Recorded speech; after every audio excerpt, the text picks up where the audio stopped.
Ahora estamos cortando las patatas para poder cocinar nuestro arroz que se quemó, jaja, pero un poquito. Entonces, pero las papas están bien, así que vamos a hacer papas fritas con arroz y todo está en perfecto orden aquí.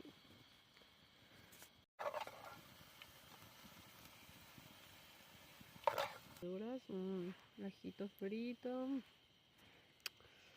lo mejor así, un poquito de sal,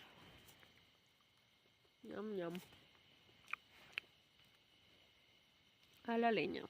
Así vamos a comer, jueguito, comidita, agüita, arbolito,